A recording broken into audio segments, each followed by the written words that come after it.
2016 class valedictorian, Reed Robertson.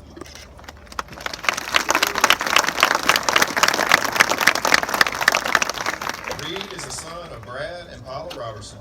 Reed has attended Brookhaven School since first grade. He was a member of First Edition speech and debate team, serving as captain both his junior and senior years. He finished his debate career in the top 25 in the state. Reed was also a 2-year member of the National Honor Society, serving as president his senior year. Reed received several academic awards and honors in his time at BHS. He is this year's recipient of the BHS Class Honor Cup. It was named a National Merit Finalist in February. He has received several scholarships from his achievements. He is also a recipient of the Swam Scholarship. Reed is an active member of First Baptist Church, participating in the youth and music ministries. Reed will attend Mississippi State University in the fall and major in aerospace engineering.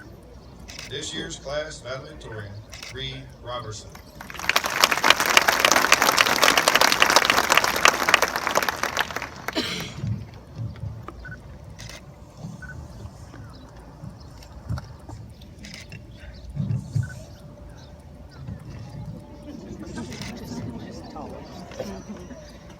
How can one express the thoughts and emotions of an entire class of his peers? I don't think it can be done.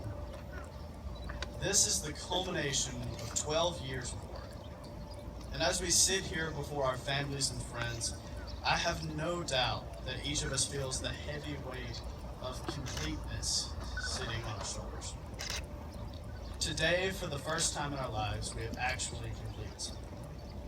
This is more than a project or junior high where more always follows. This is truly the end, and we are truly finished. It is with this in mind that I feel compelled to elucidate to the best of my ability this collective burden that we all now feel. We started this journey before culture-defining technology like smartphones, before life-changing tragedies like Hurricane Katrina, before anyone outside of Illinois even knew who Barack Obama was. It seems surreal to imagine a world before these things, as they are now integral parts of life as we know it.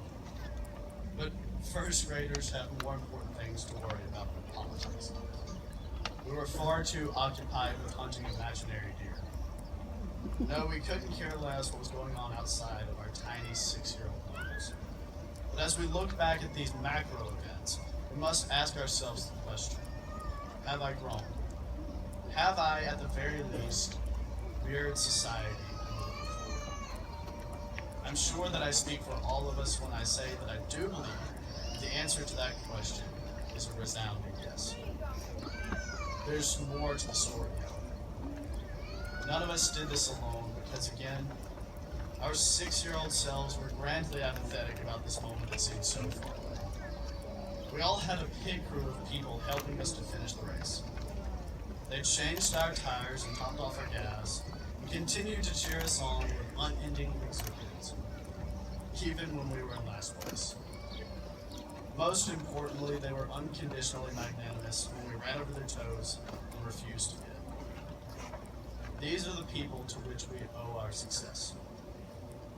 So thank you, parents, teachers, and other pit crew members for all that you've done for us, and all that you will do for us as we move forward. We may never be able to repay your abundant kindness. Well, I'm sure that everyone sitting here is itching to finally receive his or her diploma, so I'll leave you with this. John Calvin, the famous French theologian, said, "You must submit to supreme suffering in order to discover the condition of joy." In our completion of school, we've endured much suffering, whether it be a hard test or the tragic loss of a friend. But it's not over. The past 12 years will only be a fraction of most of our lives. We must learn to find joy in our suffering, to accept pain and loss and the twisted nature of the world, and in all of that, find joy. I had the pleasure of being a member of the debate team for 4 years and serving as captain for 2. And before every tournament, we held hands as a team and prayed the sermon prayer. I'd like to conclude in a simple fashion. God, grant us the serenity to accept the things that we cannot change, the courage to change the things that we can, and the wisdom to know the difference. Thank you to everyone that got us this far. Congratulations to my fellow graduates.